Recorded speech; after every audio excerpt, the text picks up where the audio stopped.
Hello everyone, and welcome back to the channel. I am so glad you decided to spend a little bit of your day here with us, because if there's one thing we all know, it's that these shows never let us down when it comes to drama, suspense, and pure entertainment. Week after week, the stories pull us in deeper, sometimes breaking our hearts, sometimes making us laugh, and always keeping us guessing about what's around the corner. That's why I love coming here to connect with all of you, because it's not just about watching a show, it's about experiencing it together, sharing our thoughts, debating the wildest theories, and celebrating all those unforgettable moments. Before we jump into the action, I want to give you a quick reminder. If you're new to the channel, go ahead and hit that subscribe button right now and ring that notification bell, so you're always the first to know when a new recap or update drops. And if you've been part of this amazing community for a while, you already know how much it helps when you hit that like button. It really shows your support and helps these videos reach even more fans who are just as obsessed as we are. Don't be shy either, make sure you drop your reactions and thoughts in the comments section. I love hearing from you. Tell me what shocked you, what made you laugh, what left you speechless, and even the things you think could be coming next. Your comments are what make this channel feel like a big fan family, and I read as many of them as I can. And here's the thing, sharing is caring. If you've got friends, family members, or even co-workers who follow these shows and love a good conversation about all the chaos, hit that share button and spread this video around. The more voices we have in the mix, the more fun it gets, because let's be real, half the enjoyment of these shows comes from talking about them afterward. So get comfortable, grab your snacks, maybe pour yourself a drink, and settle in, because this week we have a lot to go through. There are emotional goodbyes, shocking reveals, dramatic confrontations, and plenty of those classic moments that remind us why we tune in week after week. Trust me, you don't want to miss a single second of what's ahead. Let's dive right in and break it all down together, because the drama is only just getting started.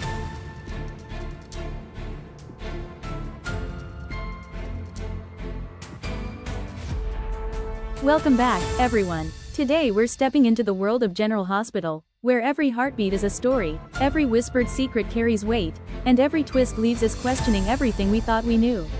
If you've been following along, you already know, this isn't just a soap opera. This is a saga of families, lovers, enemies, and destinies colliding inside the walls of Port Charles, and on this Monday, September 22, 2025, the drama reached a fever pitch. Now, before we get into the nitty-gritty details, take a moment, subscribe if you haven't, hit that like button, and most importantly, get ready to join in the conversation down below. These aren't just stories on a screen, they're moments that make us feel, moments that make us argue, moments that unite us as fans. So don't hold back, share your theories, your reactions, and your predictions, because today's episode gave us plenty to talk about. Let's set the stage. Port Charles wakes up on a Monday morning like any other, but in this town, calm never lasts for long. Molly has been carrying a secret close to her heart, torn between her emotions and her duty to her family. And on this day, she can't hold it in anymore. She opens up to Alexis, her mother, about the feelings she's been fighting when it comes to Cody. It's raw, it's vulnerable, it's the kind of confession that changes the dynamic between a mother and daughter forever. At the same time, elsewhere in the hospital, Britt is on her own path. She finally manages to get her meds, trying desperately to regain some control over her life. But in Port Charles, no one gets a moment of peace. Before she can catch her breath, Lulu enters the picture, and suddenly the air turns heavy with tension. Old wounds resurface, words are exchanged, the kind of sharp, tense encounter that reminds us why every relationship in this show feels like it could ignite at any moment. And then, just when you think you know where the story is going, just when you think the drama is rooted in confessions and confrontations, the episode flips everything upside down. A patient is wheeled into the hospital. A man, bruised, battered, barely recognizable. At first, it seems impossible. A trick of the mind. A cruel resemblance. But then whispers start. His face, his voice, his presence. He looks like Nathan West. The tension skyrockets as the doctors and staff scramble, as characters whisper in disbelief, as viewers everywhere sit at the edge of their seats. Could it really be him? Was it even possible? And then the moment comes. Science meets drama. Fingerprints are run. The results don't lie. This isn't a double. This isn't a hallucination. This isn't a cruel game of chance. It is Nathan West, alive, breathing, standing at the crossroads of a town that mourned him, a family that loved him, and a story that was never meant to end this way. This is the kind of storytelling that shakes a soap to its very core. Because when the dead return, the living are forced to face every secret, every mistake, every unresolved feeling. What does this mean for Maxie? For the police department? For the families who thought Nathan was gone forever? These are the questions that explode into the minds of fans, and these are the storylines that will ripple through Port Charles for weeks, maybe months, to come. So get ready. We're going to break it all down piece by piece. Molly's emotional confession to Alexis, Britt's fragile but fiery confrontation with Lulu, and the earth-shattering, history-defying return of Nathan West. This isn't just another recap. This is a deep dive into one of the most jaw-dropping Mondays that General Hospital has delivered in a long time. Grab your drink, settle in, clear your schedule, because Port Charles is about to remind us all why we love this world so much. The past never stays buried, the truth always comes out, and the dead? Well, sometimes, they come back to life. Let's get started.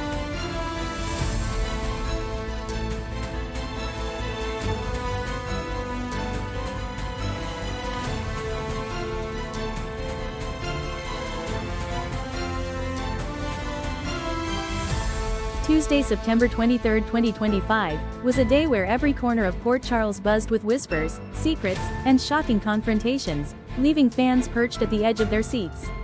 The day opened with Martin Gray, ever the sly manipulator, slipping into the shadows to make a mysterious phone call. His tone was sharp, his words guarded, and it was clear that whoever he was speaking to held enormous importance. Speculation immediately ignited. Could this voice belong to a newcomer about to shake the Quartermain family tree? If Martin has indeed uncovered a hidden connection to the Quartermains, the ripple effect would be seismic. After Monica's passing, the family is already fractured, and the arrival of a long-lost relative or secret heir could blow open the gates of war inside that mansion.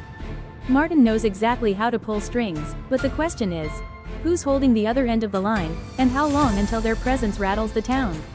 In the wake of tragedy, emotions ran high as Lulu, devastated by the loss of Monica, found herself turning to Tracy Quartermain for comfort. Lulu, once Monica's daughter-in-law, never quite fit seamlessly into the Quartermain fold, yet grief has a way of building bridges where old wounds fester. Tracy, the ever-tough matriarch, has weathered countless storms, but even she is shaken by Monica's death. To see Lulu come to her in this fragile moment was poignant, two women, bound not by choice but by circumstance, seeking solace in one another. The tenderness between them may offer healing, but Port Charles history has taught us time and time again. When Quartermains gather, power struggles aren't far behind. Will this grief unite them, or will it stir up ghosts of the past that refuse to stay buried? Meanwhile, Drew Kane commanded the spotlight with a bold stance, issuing new orders that carried both weight and consequence. His leadership was firm, but Jordan Ashford was quick to challenge him. Jordan, sharp as ever, reminded Drew that this is not simply a chance to flex authority but a golden opportunity for redemption. Drew's complicated history, his mistakes, his missteps, his attempts to rebuild, hangs in the balance. Jordan's words cut deep. Will Drew continue down the path of control, or finally seize the chance to mend bridges, prove his loyalty, and show that he can lead with honor instead of ego? The confrontation left Drew visibly shaken, and fans can feel it. This storyline is about to test not just his leadership but his very soul. And then came the shocker no one saw coming. Felicia Scorpio, caught off guard in the middle of her day, suddenly locked eyes with someone she believed gone forever, Nathan West. The world froze in that moment, as memories of Nathan's tragic death flooded back. Felicia's breath caught, her heart stopped, and every ounce of her being screamed in disbelief. Could Nathan truly be alive? If so, where has he been all this time? Why now? And what truths lie beneath his return? The ripple effect of this bombshell will tear through the town like wildfire. Maxie, Nina, Albrecht, and so many others will be shaken to their core when the news breaks. Felicia's encounter isn't just about shock, it's about rewriting history, reopening wounds, and daring to believe in miracles. But in the shadows of all these seismic shifts stands Britt Westbourne, haunted by a guilt she can't yet put into words. Her eyes tell a story her lips refuse to speak, her body language dripping with unease. What burden is she carrying? Is it tied to Nathan's mysterious reappearance, to Monica's death, or to something far darker still buried in her past? Her torment is palpable, and it's only a matter of time before her secret is forced into the light. Britt's silence may prove more dangerous than any words she could utter. By the end of Tuesday's episode, one thing was abundantly clear: Port Charles is standing on the brink of chaos. With Monica's death shaking the Quartermain dynasty, Martin's secret phone call hinting at new bloodlines, Lulu and Tracy walking a fragile path of grief, Drew facing a test of redemption, Felicia confronting the impossible with Nathan's return, and Britt drowning in guilt, the stage is set for revelations that could redefine the very heart of the town. Tuesday, September 23rd, wasn't just another day in Port Charles, it was a warning. Every move, every word, and every secret is about to collide in ways no one can predict.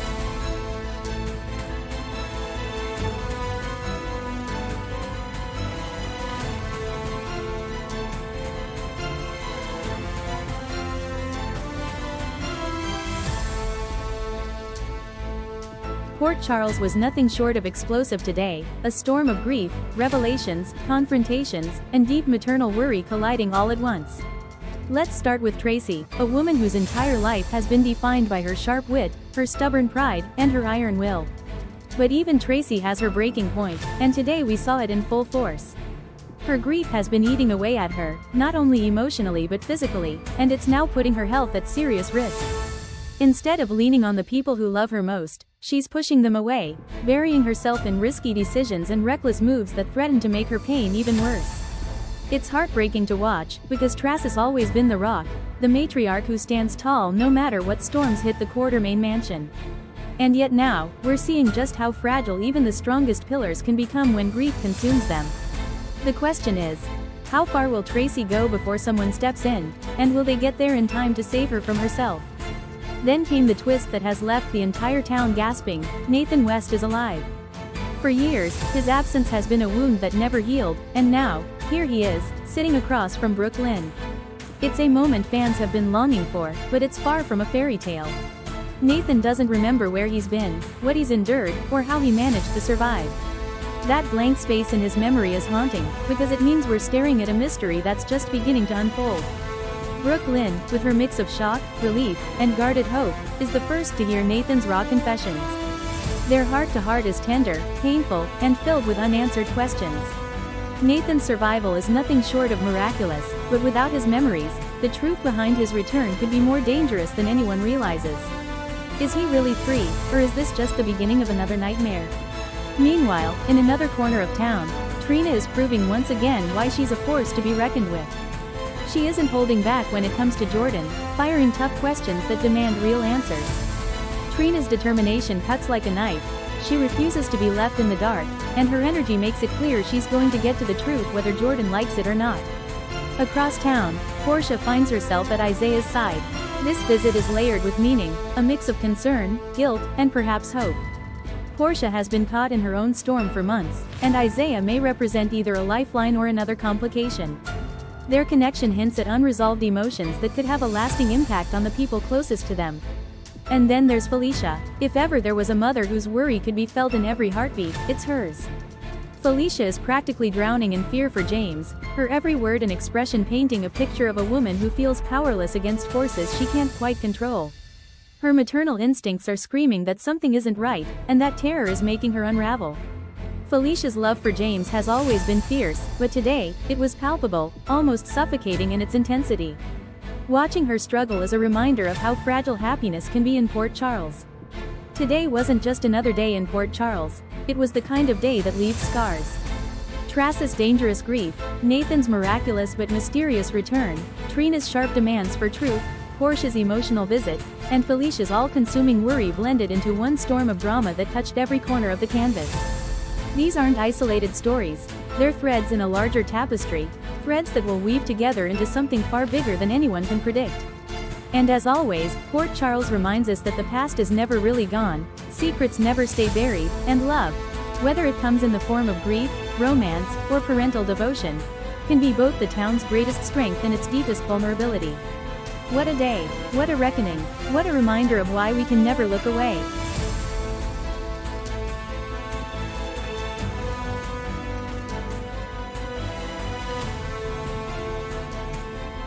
The Quartermain family gathered in solemn unity at the mansion, preparing to say their final goodbyes to Monica, the matriarch who had anchored them for decades. When they arrived at the church, it was Jason who greeted the mourners, his quiet strength setting the tone for what would be a deeply emotional service. Ned stepped forward first, delivering a heartfelt eulogy that honored Monica's wisdom, resilience, and unwavering love for her family. His words carried even more weight when he read aloud a letter Monica had written before her passing, a reminder of her grace and her voice echoing through the sanctuary one last time. Other voices rose to pay tribute as well. Liz spoke with compassion, Laura with her trademark dignity, and Michael with raw emotion, each sharing how Monica's presence shaped their lives and left an indelible mark on Port Charles. Just as the service seemed to be drawing to a close, the air shifted dramatically. Drew wheeled himself into the church, a stunning and unexpected moment that sent a wave of shock through the mourners. His sudden appearance changed the atmosphere entirely, leaving everyone wondering what comes next.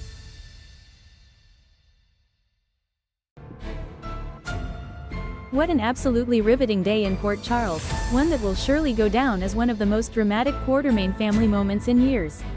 The memorial service for Monica was meant to be a dignified, heartfelt tribute to a woman whose presence shaped the very heart of the Quartermain household and the wider General Hospital community. Yet, as is often the case with this family, what was intended to be a quiet remembrance turned into an event filled with explosive twists, shocking revelations, and unforgettable scenes. The service itself was abruptly disrupted when Drew Kane made his dramatic entrance. His presence at Monica's memorial might have been seen by some as a gesture of respect, but Tracy Quartermain would not allow the solemnity of the day to be overshadowed by unresolved tensions. In true Tracy fashion, sharp and unyielding, she gave Drew the boot right there at the service. That moment alone reminded us all that Tracy has always been the guardian of the Quartermain name, fiercely protective of both the family's legacy and Monica's memory. But even as Drew's dramatic removal lingered in the air, Port Charles wasn't finished dealing out shocks. Later, at the crypt, Tracy came face to face with a woman no one expected, Veronica Bard, played by the legendary Erica Slezak. Veronica's claim that she is Monica's long-lost sister sent shockwaves through Tracy and will surely ripple throughout the Quartermain clan in the days to come. Imagine what that revelation means. A new branch of the family tree, a potential rewriting of Monica's past, and perhaps a host of secrets Monica never shared. With Veronica now stepping into the canvas, the Quartermains are bound to face revelations that could fracture or perhaps even strengthen them, depending on how the truth unfolds. But amid the chaos, a quieter story was weaving itself into the day, one of identity, healing, and connection. Gio Palmieri, who has often wrestled with questions of who he is and where he belongs, finally took a meaningful step toward embracing his Quartermain roots. For Gio, acknowledging that part of himself was no small decision, and it came with a deeply moving moment, bonding with his grandfather Ned over music. That scene, rich with history and symbolism, reminded us all that the Quartermains, for all their infighting and drama, always find ways to bridge the gaps between generations. It was a glimmer of harmony in a day otherwise dominated by tension and uncertainty. And then, at last,